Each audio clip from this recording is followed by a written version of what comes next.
Hi, thank you. So thank you for that introduction. As Brad mentioned, I'm a boomerang from here, moved away, came back. And I've been working on at Facebook for the last 5 years and in the VR space for the last 3 years, and on social VR in particular for the last 2 years. So it's really great to be back home here in Charlotte as well. There's undiscovered perks, like my parents are here. They actually get to see me do a tech talk in real life. It's like a grown-up recital, piano recital, I guess. So that's pretty cool. Yeah, so today I'm going to talk about a lot of the work to date and the things we've discovered and learned over the years working in social VR at Facebook. But quick show of hands first. How many of you, and there's some of you over here too, okay. I'm just gonna stand, wait, no, I gotta stand here because can I move? Okay, all right, I can move, okay. How many of you have ever used VR, like show of hands, Rift, Go, Gear? Awesome, okay, that's great, I'm glad to see that. So today I'm gonna show a lot of our products that we have at Facebook, but you don't have to have used it to kind of get the gist and the progress to date that we have with social VR. What is social VR? How is it different than other types of VR? So social VR is all about connecting people and enhancing relationships. And we believe that people are the actual killer app for VR. And we believe that VR and AR is the next computing platform. So it's really important that we spend a lot of time investing in the space, pushing the boundaries, understanding how things actually work when you develop them and you use them in VR, and moving this space forward, because we do believe it is the next computing platform. And so I'm going to talk about how we think about this space. So we have 3 pillars in social VR. The first one is being in person with your friends. There's nothing like being in VR in a body that you feel actually looks like you, and being with someone that you know and you recognize them. And it totally, you need that for the suspension of disbelief that you're actually fully present with someone in VR. So we want to be able to achieve in person with your friends. The next is quality time. So we don't just want you to sit around and talk in VR. It's not just a lounge space. You're in VR, for goodness sakes. You can do things that you can't do in real life. You can have magical powers. You can have the Force, like you're in Star Wars. You can travel to places that you've never been to or you probably never would go to. You can travel to places that have been destroyed and no longer exist. You can travel to places and jump into a piece of artwork that never actually existed in real life. So pushing this space is super important for us, and we definitely invest a lot of time in that. The next is personally meaningful content. And this one really means the most to me because my favorite thing to do in VR to date is I have a 360 camera, and I take videos of my family. I have 2 little kids, and I'm very beloved and adored by them right now. But when they're teenagers and I'm not so beloved, I'll be able to pop on my headset and look at these videos of them being precious to me and loving me, and it'll feel very great. But it's also very evocative right now as well. And that is definitely the thing that brings out the most emotions and makes me feel totally immersed in. It's a time traveling machine and an insurance policy if you're a parent, to be honest. But we're pushing this space as well so that you don't need to necessarily own a very expensive 360 camera to relive memories that you've even posted on Facebook.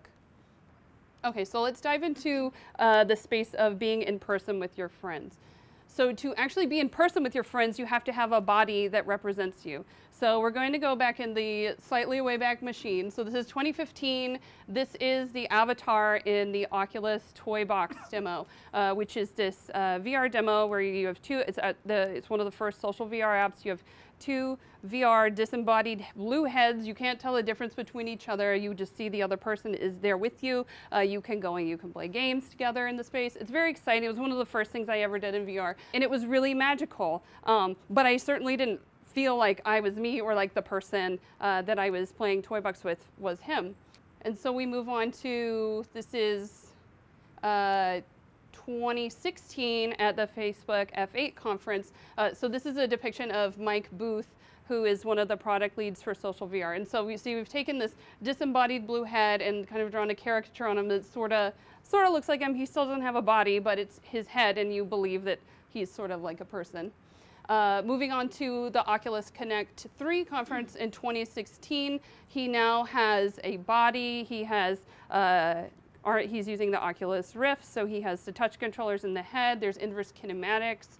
So remember, we know where your head is, and we know where your hands are, and we have to do all the inverse kinematics to figure out how your body works. His avatar it looks like a person. He has a body. It's actually very custom to him. This was not like a platform where anybody could have an avatar set up. It was made for the demo. And then moving forward to the Facebook conference, F8 conference in 2017 with the launch of Spaces, we see these improvements. This is actually, it's not like a bespoke avatar. It's one that anybody can have generated. We used AI to generate these from photographs. Anybody can use it when you go into Spaces. You have a list of photographs, you grab one, and you pick an avatar, a generated one, and then you can tweak it. So you can modify the avatar, and it's not just a static object like before. The eyes also look a little lively. They're not quite so bulbous. And then finally moving on, this is the updated avatars that we just released for Spaces earlier this year. You can see it looks more lifelike. The quality looks better. The body looks better. The shading is great. The eyes look there's more life inside of them. And I just wanted to call out the evolution. This has only been 3 years and how far we've come with the avatars to date. And I'm going to dive really deep into the improvements to the avatars and what we've learned. All right, so this is my avatar, the Avatar V1 from Spaces. So what worked well was this was actually an avatar worth taking a selfie of. It sort of looks like me, you know, as a white lady with brown hair, but it's sort of it's not like a disembodied blue head. And it was actually worth it. You actually felt like with the inverse kinematics and being able to move your arms around, you could tell the mannerisms of the people you're with matched who they actually were if you knew them. So there's limited likeness control. So this is actually kind of like a Mrs. Potato Head. There's only one head shape and little slots for eyes and nose and mouth. You can't adjust them. You can't rotate them. So the spectrum of faces that we could create was pretty limited,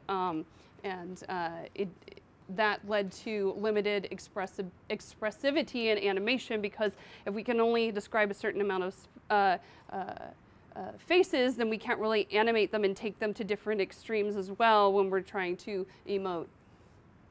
And additionally, the lighting is pretty simple on this. It's very 2D flat. It's not actually flat in VR, but it doesn't pop out the way the second Avatar version does in the way it's very simple lighting and shading, especially on the eyes. So this is the Avatar 2.0. This looks a lot more like me. So there's an increased light space, which I'll dive into in a second, but basically every parameter of my face is tweakable. We're able to describe many more faces, represent many more types of people. The shading, there's improved quality. You can see, especially in the eyes, they're a lot brighter. Body shapes. So initially we all had, in the first version of avatars, everybody had these like middle schooler bodies, these like tiny little bodies. It turns out grown-ups don't really want to relive their pubescent days, and they want to have their adult bodies. So this was something that the community really asked for, and something that we delivered with the second version of avatars. And as I mentioned before, because we have this refined parameter space, we have more likeness opportunities. We can be more expressive. So comparing these, there's still the same amount of parameters. I still have 2 eyes. I still have 1 nose. I still have 1 mouth. But each of these parameters in the new version have 3 to 4 different parameters that I can tweak. So to call it, this is an example of all the different ways you can customize an avatar. None of this was possible with the first version of avatars. So you can tilt the eyes, make your face longer, shorter, wider, thinner, move the spacing between your eyes, the size of your eyes, rotation of your eyebrows. You can get a sweet Frida unibrow if you want to. You can move the position of your nose and your lips, the width of your nose, your ear shape, your ear tilt, ear size, and your body. You can change your shoulder width, hip width, and the size of your body. And here's an example of how difficult this problem is. So we have this beard, for example, in the first version of avatars, it's just like I put a sticky mustache on my face and my face shape could never change. But this goatee actually needs to morph with the face shape and blend with it, so it doesn't cover the nose, it doesn't cover the lips, and it actually moves with the rest of the face. And glasses are another one, so you can see there's some shading on the glasses that needs to morph with the position of the eyes and the width of the face. So it's a pretty challenging problem, and the team invested, they worked on it for about a year to get this more robust platform for developing avatars. And what we ended up with is continuous polygonal mesh space that's a combination of blend shapes so that they all can work in parallel together to actually get this refined parameter space. And here's some examples of people on the team and our avatars using the new avatar system. But what's interesting is these are also developed by a character artist on the team. So these are other team members, but these are kind of caricatures, and these are using the same text. So you can have both a real-life likeness of yourself, and you can also kind of go to these extremes using this platform and have different caricatures. Jumping into some other improved qualities, you can see the eyes for the first version are very flat. These are also, it ends up being 2D eyes in the second version, but we're using a 3D shader on them. So it looks a lot more alive in your eyes. You can see, and the shader adjusts to different angles, and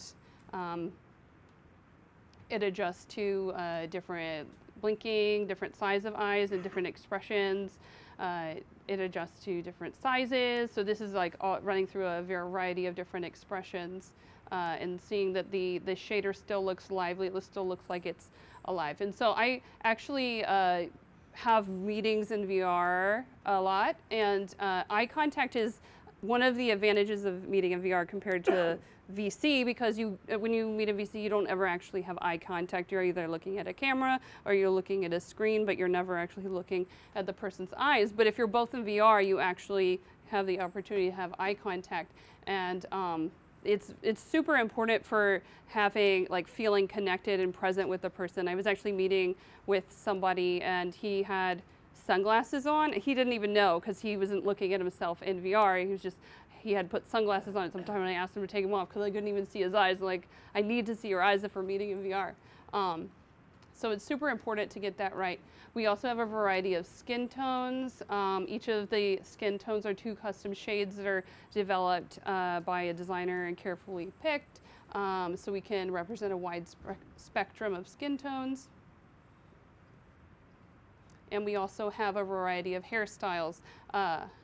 And everyone's hair, the physics of their hair is super important, so you want to make sure that your hair is moving in a very natural way. And you'll notice even the shaved head on the side it's actually a stubble shader on the head. It's not even actually a real hair model. Body shapes. So I mentioned before, nobody likes the middle schooler body. So we have the ability to adjust the size of your body, the width of your shoulders, the width of your hips. Again, this is something that the community this is like the #1 request, is to represent different types of bodies.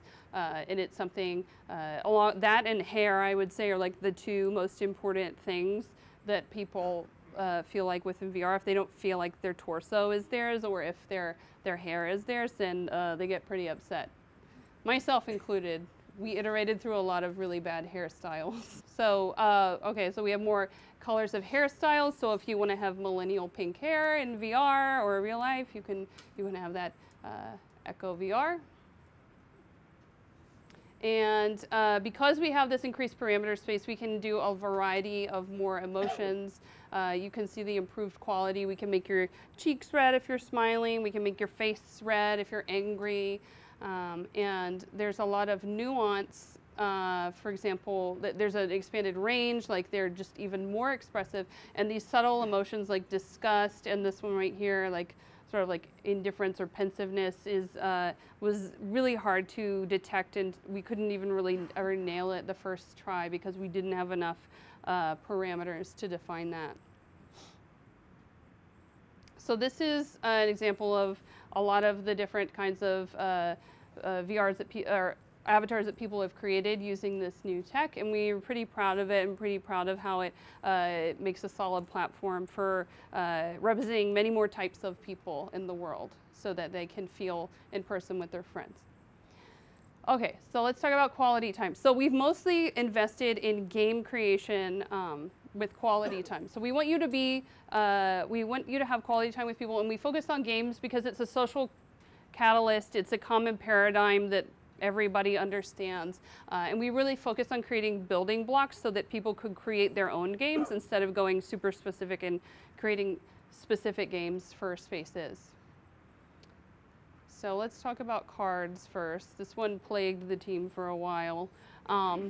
So it turns out cards are actually really difficult, and it was really difficult to figure out the right verbs to use to describe this and how to handle physics, because you've basically got 52 different physics objects there. So you can see how we decided to deal. You have this,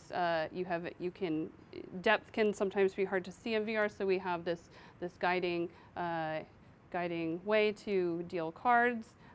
Picking up card versus stacking. So if you're in VR and you just grab a deck of cards, how do you know if somebody wants one or if they want the whole thing? So what we decided to do is if you grab it palm down, then you get one card, and if you grab it from the bottom up, you get the whole deck. So there's a little bit of a learning curve, but it makes things a lot less complicated. Just add like a specific gesture. And so we want to be able to stack cards. Again, like physics, it doesn't actually matter in VR. You don't have to hold the deck in your hands. You can suspend them in air. Why not? It's VR. It should be better than real life. I would love to be able to stack cards like this instead of I have to hold them in my hand the whole time. And we want it to make sure that they snap back if they're close enough to the deck, and it's basically like infer intent of what the person is trying to do. Card physics. Again, do we want it to, it's fine if the entire deck is suspended in the air, but if you get it close enough to the table, you want it to snap to that. And again, like we over-indexed a little too much on like the paradigm of holding cards in your hand, and it turns out this is just fine to have them suspended and to not overthink the physics, and to use VR to get rid of some of the tedium of even playing cards. So I can't even shuffle in real life, so the fact that I can shuffle in VR is a miracle. So this is an example of VR being better than real life right here, and it's just a little menu on your wrist. It's pretty easy to use. And gathering cards, again, nobody likes sitting there and peeling tiny little cards off the table, so you could, again, just gather them up with a little click of a button. So in summary, it was really hard to get this right. We developed like the verbs and nouns and settling on those to something that wasn't overwhelming but still easy to use, but still represented normal card play was good. We kept the core feel, and we used VR to remove the tedium, and we found out that a lot of the physics in the card objects were unnecessary. We also made game boards, which are basically like magnetic boards that these game pieces can snap to. As it turns out, arranging things like on a table in virtual space is quite difficult when the space isn't necessarily mapped out to a real table. So that was pretty necessary. The next piece that we developed were attachments. So you can take a photo, you can like laser cut it out and do this sort of paper craft and glue them together and clone them, and basically this lets anybody can like cut something out. You don't all have to be fancy artists.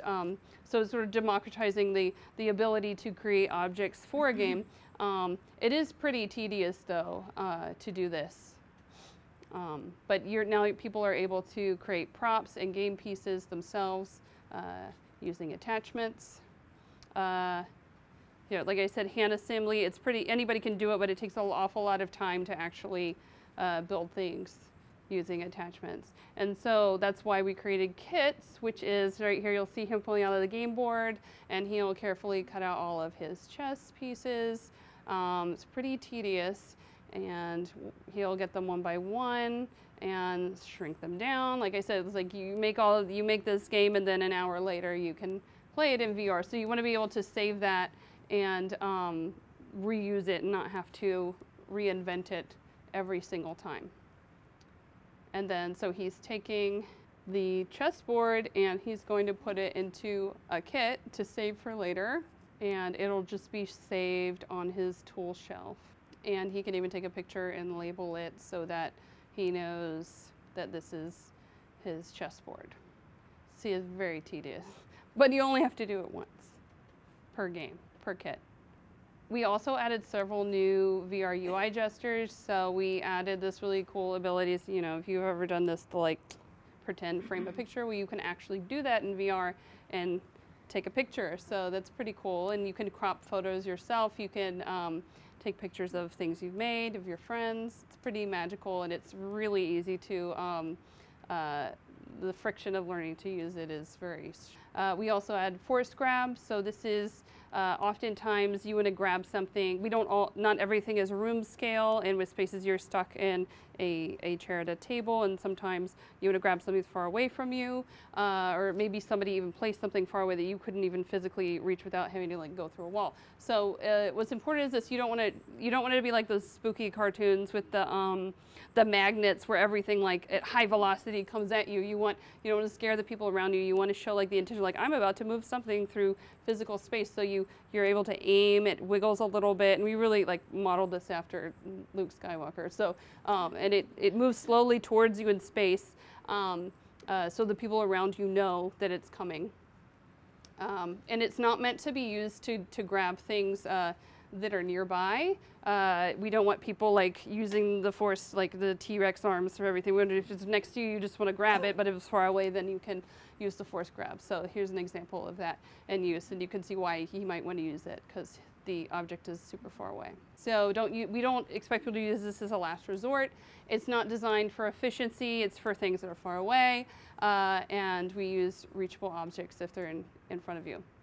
So a new space that we explored was asynchronous social. So largely a lot of your engagement on Facebook and other social media is asynchronous. Somebody posts something and then later you interact with it and you have meaningful experiences this way. But a lot of our early work in VR was synchronous social, so you had to be in VR with somebody else to have a meaningful experience. So what we wanted to explore was visiting a friend. So not everybody has a VR headset of the same kind with an app that's available of the same kind. And even if you have a friend with VR, it's probably unlikely that they're in VR when you're in VR. So we wanted to be able to add the ability to visit friend spaces when they're away, leave them messages, content, and the goals for us to create a friend and to for the person whose space it is to be able to see who visited. We were curious if people would be delighted by having a friend in their space, or if they would think that it was like an invasion of their space. And it turns out it's actually really nice to find messages and gifts from your friends in VR. And for the person whose space it is, we keep a list of who visited, and it's easy to revert your space if somebody did something, you know, that you don't like, and you can opt out of it as well. So here's an example of that. He's going to visit Brian's space. So Brian's it said not active, I don't know if you saw it, but so he's going into Brian's space. Brian is not there. There's some suggestions for things to do, and so he's going to leave this kit that he made, and he is going to leave it as a little present for Brian to discover. So over time, the two of them could either play a chess match in person or asynchronously. So he's going to go back and discover this little present when he gets back to his space. Your move. We also explored beyond friends. So we added the ability to meet with people who are in common Facebook groups. And this is important because maybe you don't even know anybody else who has a Rift with the case of Spaces, and friends aren't always available, and you want to be able to meet with someone in real time. So we focused on shared interests instead of complete strangers, and we wanted to give VR access to communities on Spaces groups. So the way it works is if you're a member of a group, you can you become a host of a group space. And we added additional reporting systems as well, because the further you get into friend versus public spaces, the more control you need for abuse. So here's an example. This is a furniture prototypers group. They have all of these cool 3D models in it, which I'll talk about in a minute. So looking at this, let's go check it out in Spaces. So they jump into Spaces and are using the 3D models in Spaces, and they're actually, when you go into the group space, the live video is ready and it broadcasts back to the Facebook group. So they're grabbing comments that are coming in from the live stream and arranging their furniture. And this is what it looks like on the website. It's just like any live video. It's a 2D broadcast out from VR of them building. So what we initially saw is people would meet in the group space, become friends, and then end up meeting personal space. So it lowers the barrier to meet up in this way, and it's you know, a little less creepy than just befriending people that you don't know. On a group, you can kind of test the waters within a group space, and it's a little bit embedded, and it needs a little bit better discovery and thought. Okay, so now I'm going to talk about a couple of other products. So I largely talked about Spaces, which is for the Rift. You have 6 degrees of freedom. You have the Oculus touch controllers and the Rift headset. And these are some of the work we've done with mobile and 3 degree of freedom, social VR. In particular, there's Rooms, which just had a major update. They have new environments, new avatars. You can watch movies together. You can reskin your environment. So this is a tour of that space. It's really beautiful. And so the people, all they have is a headset and like a controller that's about this big. So they only have one hand, but they can still have enriching social VR activities and things to do. And so here they must be watching the volcanoes in Hawaii. That doesn't look like Hawaii. Iceland, I don't know. So they're watching 2D videos here, and you can also watch 360 content together, and you can reskin your environment, put photos on the wall, and there's also integration with Boggle and some other Hasbro games, so you can play together on the game table, some of these popular games. Venues is another really cool one. I'm super excited about this. This just launched like a couple weeks ago, and actually you can watch the World Cup in Venues in a few weeks when that airs. So this is a live crowd event viewing together. There've been today there's been like a Vance Joy concert, weekly comedy shows, and some baseball games, I think. But if you go into the app, you can see all of the scheduled events. But these are real-time live crowd events. Something really interesting that was a challenge with this was that if you were in a space with 200 people, maybe you know some of them, maybe you don't, but you don't need to hear the person on the other side of the room. You don't really need to hear their voice. So how we handled that is we take all the audio signals up to the server, and then we cloud mix it and broadcast down ambisonic sound. So it's actually 360 ambisonic sound relative to where you are. So the people near you are louder, and the people further away are quieter. We pair you up in the seat, so you can either stay back in your own private area or you can jump into the crowd. And if you choose to jump into the crowd, we pair you with people who have similar interests on Facebook or people who are your friends. We have very robust abuse prevention and enforcement because this is a space where you're probably interacting with strangers. And as I mentioned, there's live music, comedy, movies, sports. The World Cup is coming up soon.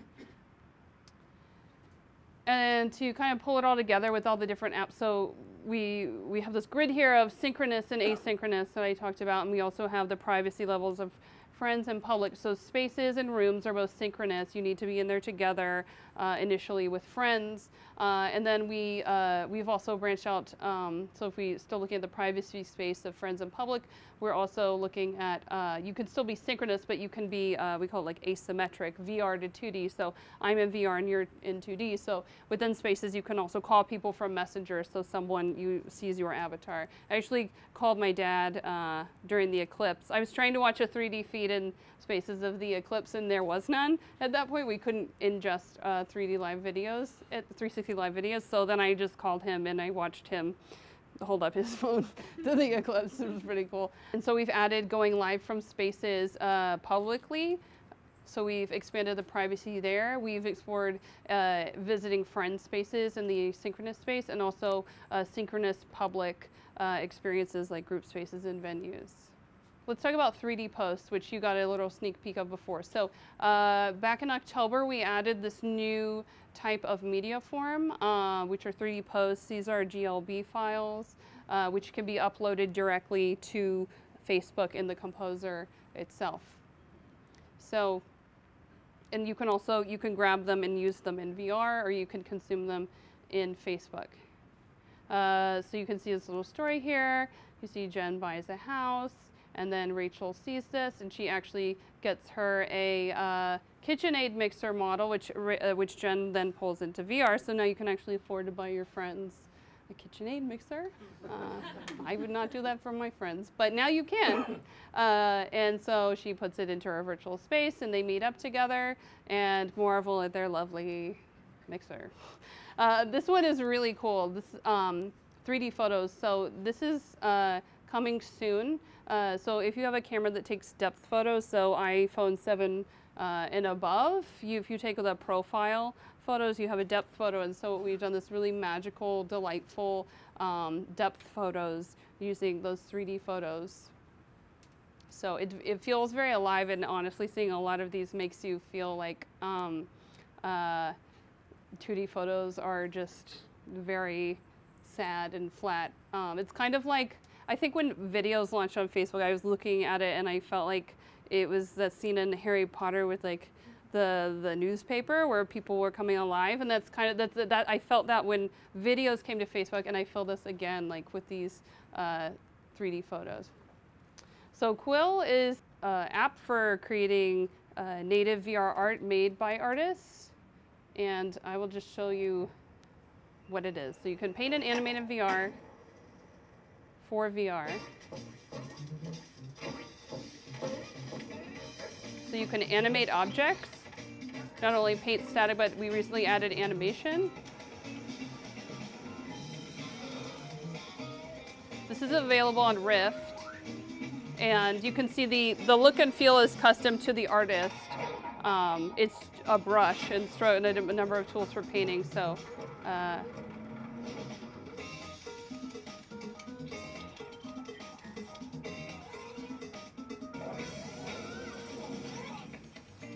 Here's a really drastically different type of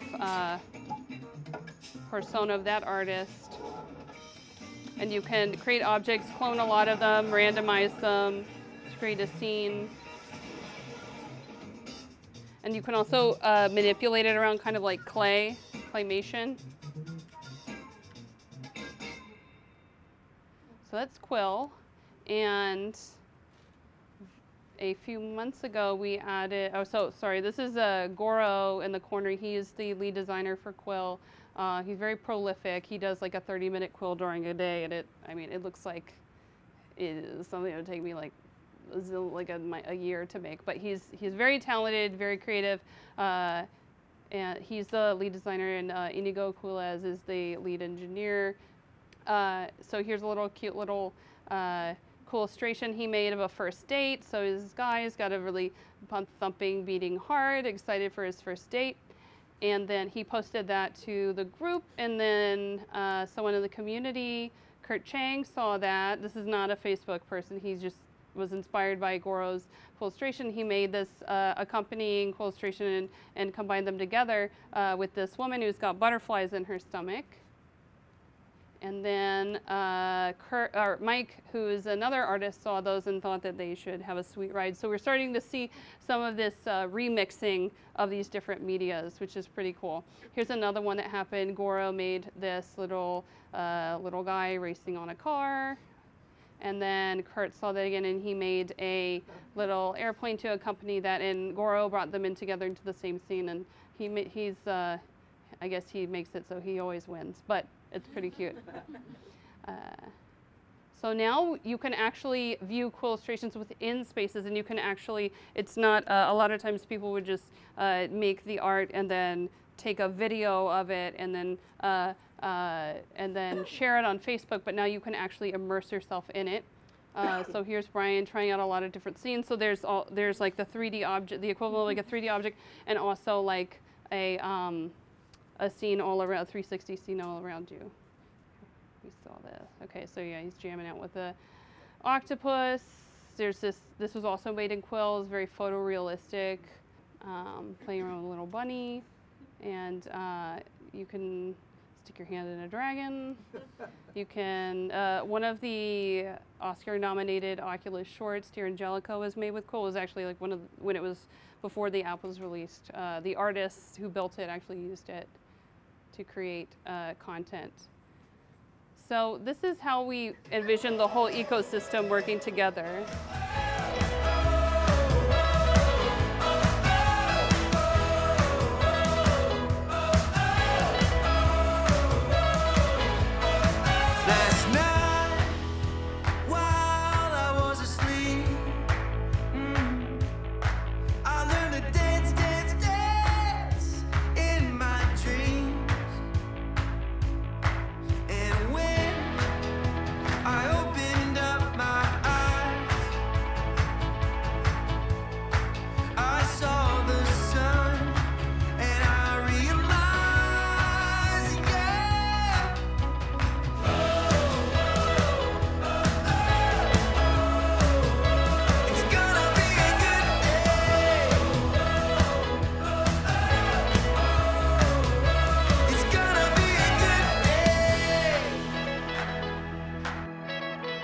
So really quick, what's next? I want to talk about point clouds. So these are really awesome. Anyone can make them. You basically take your 2D content of your personal memories and map out a real space again. So this is a video from one of the engineers on this. She took of her apartment. And what we can do, just take it on an iPhone, is render this. This is actually a 3D space, so you can move around. You can look under the chair. So you can imagine like reliving your childhood home, places that now are potentially destroyed, reliving your memories and mapping it out into the space. For a long time, photos and videos have been the best way to capture and share special moments from your life. Now, new possibilities are being imagined that incorporate virtual 3D environments. All right, let's get together a little bit. These immersive experiences, modeled on real places, provide dreamlike settings where your favorite memories can be relived and explored. I love you, Mommy. And where family and friends can stay connected with you like never before. Oh, my little man is all grown up. It's the next evolution in social sharing. Make the most of your memories.